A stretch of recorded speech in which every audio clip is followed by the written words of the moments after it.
Halo. Nah, Assalamualaikum warahmatullahi wabarakatuh.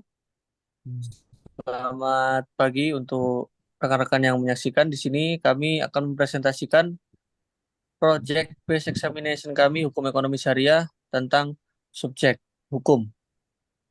Dan saya sebagai moderator atas nama Rafino Akmal dengan NPM 220710101044. Di sini saya tidak sendirian. Saya bersama rekan-rekan saya di sini bisa memperkenalkan diri satu persatu, dimulai dari Mas Ilham terlebih dahulu. kenalkan nama saya Ilham Mahansa dengan MPM 2207101031.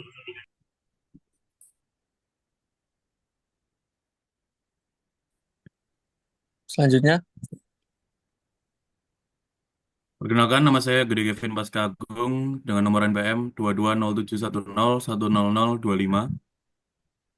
Baik, berikutnya perkenalkan nama saya Muhammad Rafi Putri Rono dengan NPM 220710101058.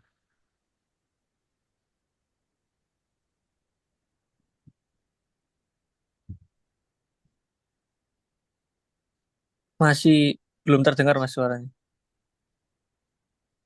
Eh, saya Muhammad Rafli Wahyudi Saputra dengan NPM 220710101163.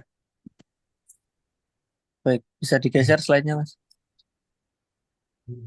Jadi untuk materi yang pertama, subjek hukum Islam atau mahkum alaih adalah mukallaf, yaitu orang yang dibebani hukum, yaitu orang yang telah dianggap mampu bertindak hukum, baik yang berhubungan dengan perintah Allah maupun larangannya.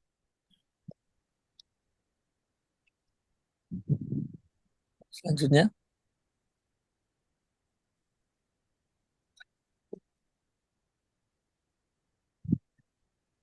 di sini saya sudah merangkum tentang macam-macam subjek hukum. Jadi yang pertama ada individu al-mukallaf.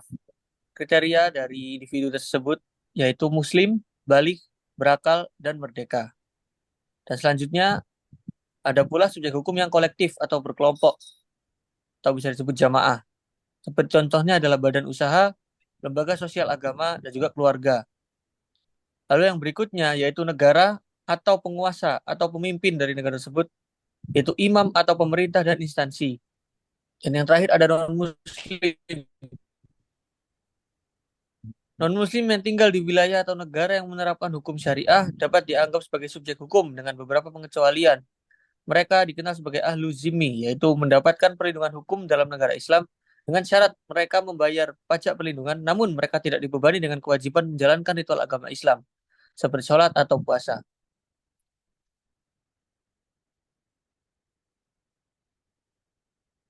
Selanjutnya akan dibacakan oleh rekan saya.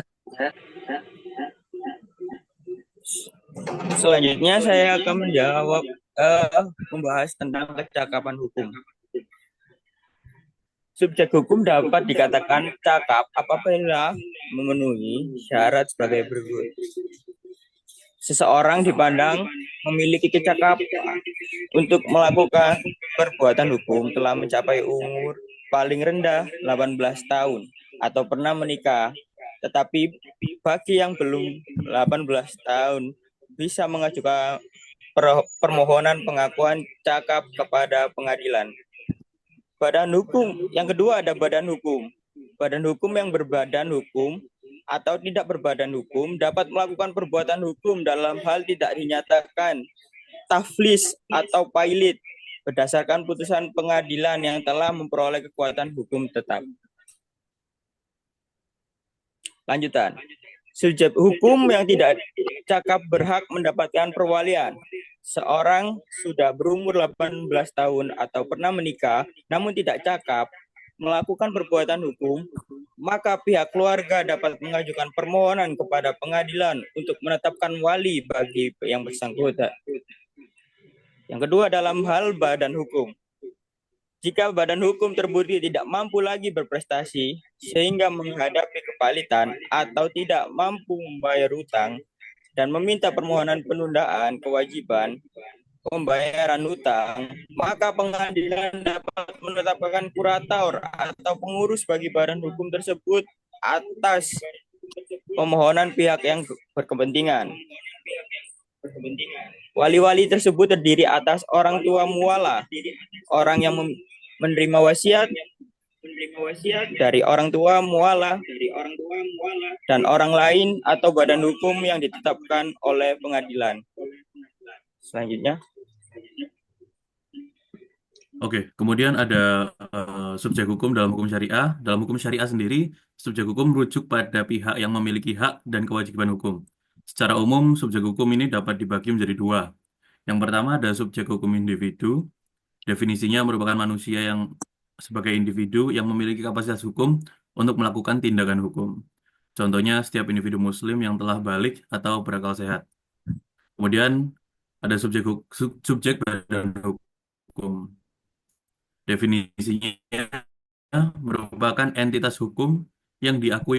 Contohnya Baitul Mal, wakaf, perusahaan perseroan terbatas yang beroperasi sesuai dengan prinsip syariah. Kemudian ada perbedaan dari subjek hukum individu dan subjek hukum badan hukum.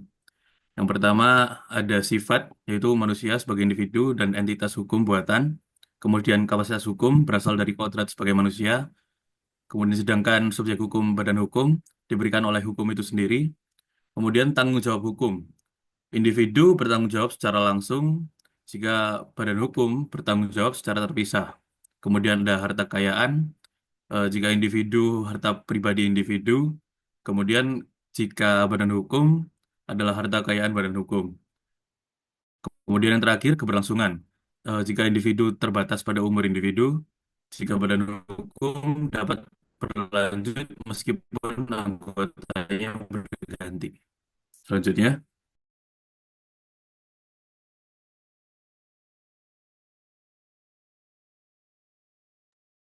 Untuk selanjutnya, ada tanggung jawab dan hak subjek hukum dalam perikatan syariah.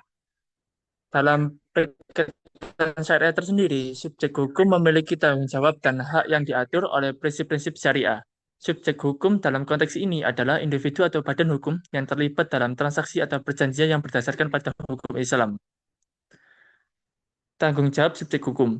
Yang pertama adalah mematuhi ketentuan syariah. Yang kedua, menjaga kejujuran dan transparansi. Dan yang ketiga, menunaikan kewajiban kontrak. Next.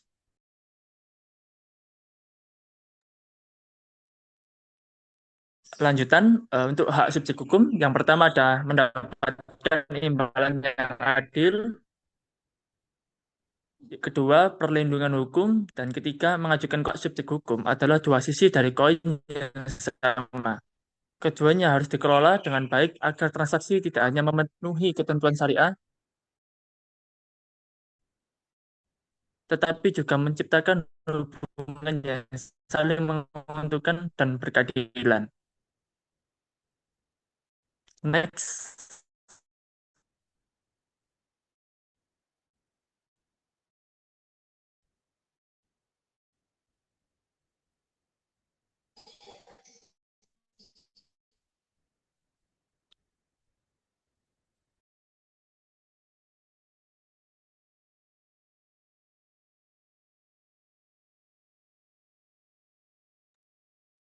Mungkin selanjutnya bisa di Mas.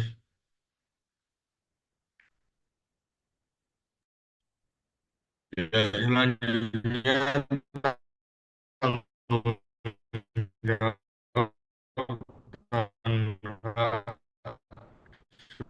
Segugun dalam perikatan syariah mengatur hukum perjanjian, perintah dan kepastian hukum menjadi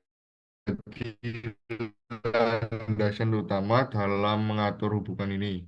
Subjek hukum memiliki tanggung jawab dan hak yang diatur oleh prinsip-prinsip hukum Islam. Perikatan dalam hukum syariah seringkali merujuk pada akad atau kontrak yang dilakukan antara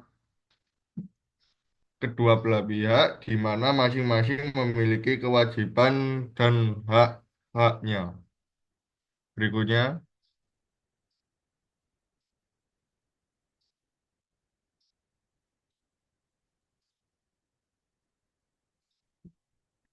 Berikutnya subjek hukum dalam perikatan syariah. Subjek hukum dalam perikatan syariah adalah pihak-pihak yang memiliki kapasitas untuk melakukan tindakan hukum, baik itu individu maupun badan hukum seperti perusahaan dan lain-lain. Syarat utama menjadi subjek hukum adalah memiliki kecakapan hukum, yaitu kemampuan untuk memahami hak dan kewajiban serta akibat hukum dari perbuatan hukum yang dilakukan. Berikutnya,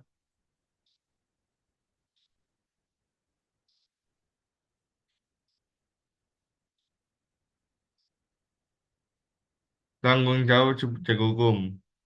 Tanggung jawab subjek hukum ini dalam perikatan syariah mencakup kewajiban-kewajiban yang harus dipenuhi berdasarkan perjanjian yang telah disepakati. Di sini kami memberikan beberapa bentuk tanggung jawab, antara lain yaitu yang pertama, melaksanakan kewajiban sesuai perjanjian. Masing-masing pihak wajib memenuhi janji dan kewajiban yang telah tertuang dalam perjanjian. Dua, menjaga amanah. Pihak yang diberi kepercayaan untuk mengelola harta atau kepentingan pihak lain wajib menjaga amanah tersebut dengan sebaik-baiknya. Ketiga, bertanggung jawab atas kerugian. Jika terjadi kerugian akibat pelanggaran perjanjian, pihak yang bersalah wajib mengganti kerugian tersebut.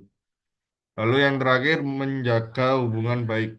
Pihak-pihak yang berikatan hendaknya selalu menjaga hubungan baik dan menghindari tindakan yang dapat merugikan pihak lain. Berikutnya,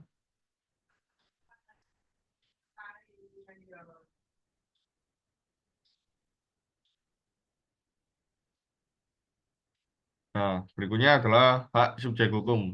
Di sini kami memberikan contoh, 3 contoh dari hak subjek hukum tersebut. Yaitu yang pertama, mendapatkan hak sesuai perjanjian. Masing-masing pihak berhak mendapatkan apa yang telah disepakati dalam perjanjian. Yang kedua, mendapatkan perlindungan hukum. Jika haknya dilanggar, subjek hukum berhak untuk mendapatkan perlindungan hukum. Lalu yang terakhir, menuntut pelaksanaan perjanjian. Jika pihak lain tidak memenuhi kewajibannya, subjek hukum berhak untuk menuntut pelaksanaan dalam perjanjian tersebut. Baik, eh, itu tadi yang bisa kami sampaikan. Kurang lebihnya mohon maaf. Assalamualaikum warahmatullahi wabarakatuh.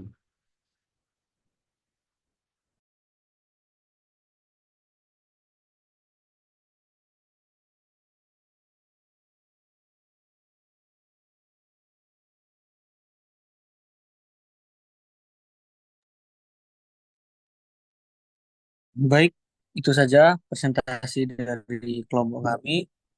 Kami akhiri sampai di sini. Kurang lebihnya kami mohon maaf atas kurang-kurangnya penyampaian atau kesalahan kata dari kelompok kami. Assalamualaikum warahmatullahi wabarakatuh.